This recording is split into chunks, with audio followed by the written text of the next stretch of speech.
नमो भगवते वासुदेवाय नमः। ओम नमो भगवते वासुदेवाय नमः। हरे कृष्ण कृष्ण कृष्ण हरे हरे, हरे राम राम राम हरे हरे। आज मैं कुछ ऐसी बातों का प्रकाश डालने वाला हूँ कि आज जो हो रहा है इस कलियुग में, वो जुगों जुगों से हर युग में हुआ है। जिस प्रकार पत्नी वियोग में जिंदगी, ये भी मैंने देखा। महादेव, देवों के देव महादेव, वो भी पत्नी वियोग में और क्रोध में आ गए थे। जिस समय राजा दक्ष जो उनका यज्ञ किए थे, तो उस समय उनको निमंत्रण नहीं गया था, तो बिना निमंत्रण का पार्वती आ गई थी और वहाँ उनका पति का अपमान देखकर वो अपनी आप को दाह यज्ञ में हवन में कूद गई और जान दे दी। इसके बाद पत्नी वियोग में महादेव को तड़पते हुए देखा गया, क्रोध में आते देखा गया। फिर रामावतार में राम जी का भी सीता जी का हरण, पत्नी वियोग, फिर सीता जी का वहां से उद्धार करके लाने के बाद में फिर राम राजा के राज्य से भी कुछ बातें ऐसी बन गई। कुछ ऐसा दिन भी आया जो गर्भवती सीता को वनवास में जाना पड़ा। फिर सतयुग में हरिश्चंद्र राजा जी का भी पत्नी पुत्र का वियोग में देखा गया। तो मेरा कहने का मकसद ये है कि जो आज हो रहा है वो उस जन्म में भी होता था। आज जैसे लोग बोलते एक दूसरे का अवैध संबंध, इसकी कहानी गौतम ऋषि की पत्नी अहिल्या देवी सुंदरी थी, जिन पर दिल आ गया था इंद्र जी का। इस कथा को सुनने के बाद पता चला कि उस वक्त भी ऐसा ही कुछ होता था जो इस वक्त हो रहा है। पाप और पुण्य की नगरी सभी युगों में है और सिर्फ कलियुग में है, ऐसा कहना गलत होगा। कलियुग में क्या है कि कलियुग महाराज का कहना है कि मैं बहुत शीघ्र किसी को भी न्याय कर देता हूँ। जिस तरह काम करोगे वैसा फल तुरंत देता हूँ। अन्य युगों में थोड़ा देर विलम्ब होता था। अन्य युगों में यज्ञ तपस्या करने के बाद उनको मिलती थी वरदान, लेकिन कलियुग में बहुत शीघ्र मिल जाती है। जैसा कर्म करोगे वैसा फल देगा भगवान। गीता में भी कहा गया है कि कर्म अच्छा करें। अब सवाल आता है कि कर्म आप कैसे अच्छा करेंगे। कर्म का बस किसके बस पर कर्म है? आपके मन के बस पे। मन को बस में कौन रखा है? आपका इंद्रियां मन को दबा के इतना रखा गया है। तो मन तो चाहता ही है कि मैं परमात्मा के पास जाऊं, मैं परमात्मा का ही हूं, परमात्मा का ही सेवक हूं। मगर परमात्मा ने जो इंद्रियां बनाए हैं, काम इंद्रियां, आपको जो 6 इंद्रियां हैं, वो इंद्रियों का अपना अपना फंक्शन है। जीभ चाहती है कि सुंदर सुंदर स्वादिष्ट भोजन करूं, नाक चाहती है कि मुझे सुगंधित हवा मिले, स्किन चाहती है कि स्किन में अच्छे अच्छे वस्त्र मिले, अच्छे मुलायम बिछौना मिले, आंखें चाहती है कि सुंदर सुंदर दृश्य देख पाऊं, मन चाहता है कि सुंदरियों के पीछे रहूं, सुंदर संगीत सुनूं, अच्छे कान का कहना है कि मैं अच्छे अच्छे चीज सुनूं, मन के मुताबिक चीज सुनूं। ये इंद्रियां जो है अपना अपना रूप दिखाते रहती है, अपने अपने प्रभाव डालती है। तो मन इसी के बस में कैद हो जाता है और वो परमात्मा तक पहुंचने का उसको मौका नहीं मिलता है। इसलिए दोस्तों, मन का कोई दोष नहीं होता है, इंद्रियां उसके ऊपर हावी है। उन इंद्रियों को अगर आप शांत कर सकते हैं, इंद्रियों को समझा बुझा सकते हैं, उनकी सहन शक्ति की शक्ति आपके अंदर आनी चाहिए, तभी आप भगवान का भजन कीर्तन या सात्विक जीवन जीने के लिए आगे बढ़ सकते हैं। काम, क्रोध, लोभ, मोह, माया, इन सब से परे जब तक आप नहीं होंगे तब तक श्री कृष्ण उपासना, कृष्ण भजन, कृष्ण दासी होना मुश्किल है, बहुत मुश्किल है। मैं उम्र ढलने के बाद इंद्रियों को कुछ कंट्रोल करने का कोशिश में लगे हैं। मन में लोभ, क्रोध, मोह, माया है, ऐसी बात नहीं कि मैं परे हो गया हूं। अगर परे हो जाता तो मैं तो भगवान ही हो जाता। मेरे दोस्तों, सबसे सरल उपाय क्या है? सरल उपाय यही है कि अपनी इंद्रियों को बस में करने का प्रयास करें, शुद्ध भोजन करें, शुद्ध पानी पिएं, शुद्ध कपड़े पहने, समय के अनुसार सब कार्य करें। धीरे धीरे आपका सब ठीक हो जाएगा।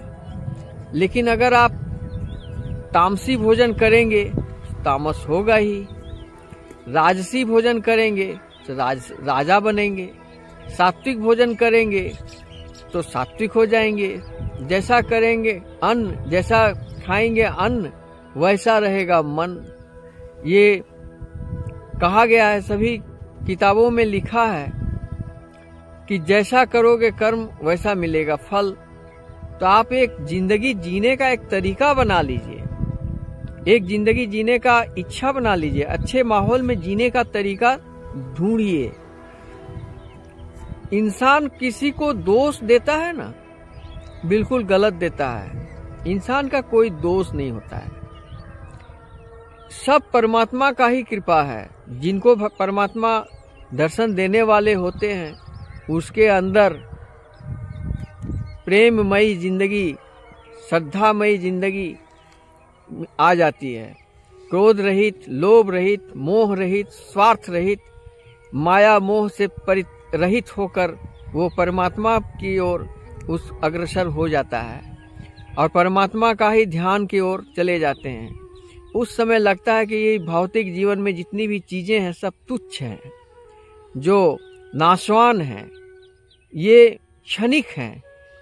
क्षणिक सुख के पीछे दौड़ रहे हैं सारे लोग, जो बिल्कुल झूठे हैं, गलत हैं, नाशवान हैं, जिसका कोई स्थायी नहीं है।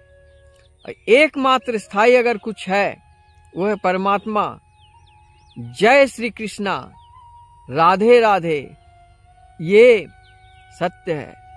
ये माया मोह क्रोध लोभ से रहित होकर परमात्मा में आओ, भजन कीर्तन करो। एक घड़ी आधो में पुण्याद, थोड़ा सा भी भगवान का नाम लो। मैं ये नहीं कहता हूं कि अपना कर्म छोड़ दो, कर्म करते भी रहो।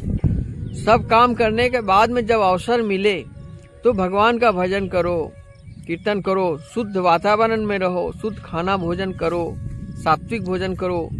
नॉन वेज से हमेशा के लिए दूर हो जाओ। नॉन वेज तामसिक भोजन है, वो शरीर को तामस कर देता है, जिसमें सात्विक भावना आपके अंदर आने ही नहीं देगा। इंद्रियां चाहेगी हर तरफ, हर समय चाहेगी गलत कार्यों में रुचि रखें, आनंद मिलेगा, बड़ा आनंद आता है। जिन लोगों को पराया धन खाने में आनंद आता है, पराई स्त्रियां देखने में आनंद आता है, पराये चीजों को अपनाने का कोशिश करता है, 99 के चक्कर में 99 से करोड़ कैसे बनूं, करोड़ से अरबों में कैसे जाऊं, पैसे के पीछे लगे हुए हैं। ये सब क्या है जानते हैं? फेक जिंदगी है। जिस दिन आपकी मौत आएगी उस दिन सब धरा का धरा रह जाएगा यहाँ, और आप चले जाएंगे और पछताएंगे कि भाई हमने इतना बड़ा वक्त हमको भगवान ने दिया था, उस वक्त को खो दिया। मैंने कल भी, आज भी और कल भी कहूंगा कि परमात्मा को अपनाएं। युधिष्ठिर को यक्ष ने पूछा था कि आश्चर्य क्या है, तो उन्होंने जवाब दिया था कि आश्चर्य, सबको नाशवान हो जाना है, सबको मर जाना है, फिर भी अहंकार करता है, तो इससे बड़ा आश्चर्य क्या है।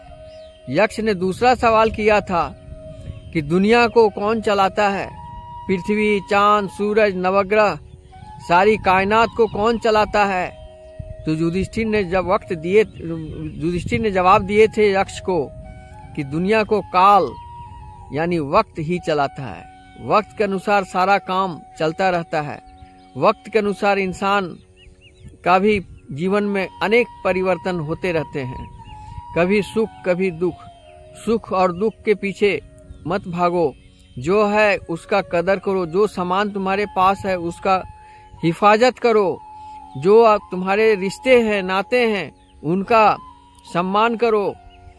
और तुम देखो कि जब तुम सम्मान सबको करोगे तो वही सम्मान लौटकर तुम्हें भी मिलेगा। अगर तुम सम्मान नहीं करोगे तो तुमको अपमान ही अपमान मिलेगा। अरे कुछ तो भला करो लोगों को तो तुमको भी भला मिलेगा। अर्थात गीता के अनुसार ये कहा गया है कि जस करनी तस भोग ही ताता, नरक जात क्यों पछताता। ये किताबों में लिखा हुआ है। रामायण, महाभारत, गीता सभी में यही कहता है कि जैसा करोगे वैसा पाओगे। जस करनी तस भोग ही ताता, नरक जात क्यों पछताता। इसकी बहुत सारी कहानियां मैंने अपने वीडियो में अपलोड किया हूं, आप देख सकेंगे। आप उसको गूगल में भी सर्च कर देख सकते हैं, किताबों में भी देख सकते हैं कि जो भी व्यक्ति जैसा कर्म किया है असल में उनको वैसा ही फल भी मिला है और मिलता रहेगा। इसलिए दोस्तों, मैं आपसे इतना ही कहता हूं कि आप अपना कर्म पर ध्यान दें, सत्कर्म करें, निस्वार्थ भावना से काम करें। पराये धन, पराई स्त्री, पराये संपत्ति पर ईर्ष्या, क्रोध, घृणा या लालच से दूर रहें। अपनी जिंदगी कुछ नहीं है, इस जिंदगी में कुछ भी नहीं है, और नहीं तो बहुत कुछ है। कुछ भी नहीं है वो क्या, भौतिक सुख सुविधाएं, ये सब फेक है, ये नाशवान है, चले जाएंगे। और सात्विक कौन है, जो बहुत कुछ है बोलते हैं कि बहुत कुछ है दुनिया में, तो वो है परमात्मा का श्री चरणों में आश्रय ले लें। भगवान का किताबों का जो भी रामायण, महाभारत, गीता है, थोड़ा बहुत जहाँ यथाशक्ति अध्ययन करें, पढ़ें, चिंतन करें, मनन करें, और हो सके तो 1-2 व्यक्तियों को, 10 व्यक्तियों को प्रचार करें कि भाई तुम अच्छा कर्म करो। आज हमारा धर्म, सनातन धर्म काफी विकसित हो चुका है, पूरे विश्व में सनातन धर्म का डंका बज रहा है, और हमारे देश के एक से एक नेता आए और गए। सभी लोगों का एक ही मकसद था, भारत एक महान देश है। भारत इस नीति पर चलती है, वासुदेव कुटुंबकम की नीति पर चलने वाला भारत। प्रत्येक प्रधानमंत्री अपनी जिंदगी में एक अच्छा छाप छोड़कर गए हैं और आगे भी जाएंगे। मेरा कहने का मकसद ये है कि भारत का जो नीतियां है धैर्य वाली, वो अटल है। जब कोई देश हम लोग पर आक्रमण करेगा तो हम भी छोड़ेंगे नहीं, लेकिन अगर कोई देश आक्रमण नहीं करता है तो फिर हम लोग उसको छेड़ेंगे नहीं। तो एक तो कहावत हम नेता लोग से मुंह से सुने हैं, छेड़ेगा तो छोड़ेंगे नहीं। तो सही बात है, लेकिन हमारा देश का जो नीति है उससे मुझे गर्व है। मेरा देश की नीति बहुत अच्छा है, मेरा देश का धर्म बहुत अच्छा है, सनातन धर्म बहुत महान है। हम उस देश में रहते हैं जिस देश में गंगा बहती है। इतनी पवित्र गंगा मिली है हमको, बड़ा ही भाग्य से उस गंगा का पवित्र स्नान कर हम पवित्र हो जाते हैं, मन क्रम वचन शुद्ध हो जाते हैं। सभी तीर्थ स्थान में घूमने पर, वहाँ के प्रसाद खाने पर, वहाँ पर दान डोनेट करने पर मुझे जो शांति मिली, मैं आपको कैसे बताऊंगा कि ये मैं कैसे आपको दिखा दूं कि कितनी शांति मुझे मिली है और कितनी मैं शांति पाया हूं और कितना मन प्रसन्नचित है, मैं कितना खुश रहता हूं। मैं चाहता हूं कि मेरे सारे दोस्त जो मेरे अच्छे मित्र हैं वो भी इस आनंद का लाभ उठाएं, सभी तीर्थों में जाएं, डोनेट करें, दान करें, धर्म करें, प्रसाद ग्रहण करें, वहाँ स्टे करें। अगर आप रिटायरमेंट में हैं तो लंबी समय तक उन स्थानों पर रहें। मैं रिटायर्ड के बाद तीर्थ स्थानों में महीनों, 15 दिन, 10 दिन, 20 दिन, जब तक मेरा इच्छा मन भर नहीं जाता है तब तक मैं वहाँ स्टे कर जाता हूँ। और सारी सुविधाएं उपलब्ध है वहाँ पर, कोई ऐसी सुविधा नहीं है जो वहाँ उपलब्ध नहीं है। खाने पीने रहने का कोई तरह की कमी नहीं है।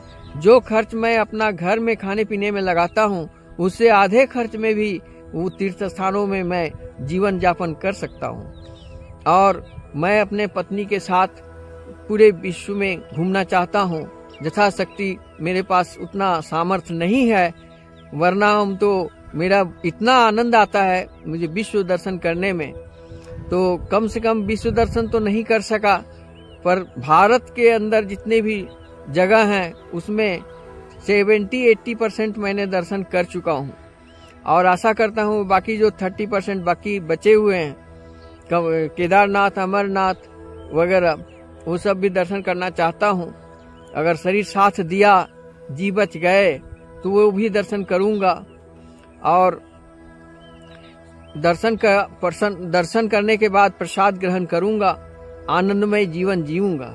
मैं दोस्तों से यही कहना चाहता हूँ कि दोस्त, एक अच्छी जिंदगी जीने के लिए कोशिश करें। इसके लिए बहुत धन के पीछे भागने की कोई जरूरत नहीं, जितना है उसी में सब्र करें। संतोष से बड़ा कोई धन नहीं होता। आप सब्र के साथ उतना ही धन में आप एक अच्छी जिंदगी जी सकते हैं। आपके पास जितना भी धन हो उसका 30% भी आप भोग नहीं कर पाओगे और दुनिया से चले जाओगे। इसलिए धन के पीछे क्यों जा रहे हो? धन बहुत है। आज के युग में कोई गरीब नहीं है, सब अमीर है। आप धन के पीछे मत भागो। आपका 30% धन आप भोग नहीं कर पाओगे, 70% धन छोड़कर दुनिया से जाओगे। इसलिए धन के पीछे क्या जरूरी है पीछे पीछे दौड़ना? इसलिए धन के पीछे छोड़कर आप श्री कृष्ण के पीछे आए, श्री कृष्ण भजन को अपनाएं, भगवान का अध्ययन करें और चांटिंग करें। हरे कृष्ण कृष्ण कृष्ण हरे हरे, हरे राम राम राम हरे हरे का जाप करें। इतना ही कहकर आज की कथा मैं यहीं समाप्त करता हूँ। जय हिंद, जय भारत, वंदे मातरम।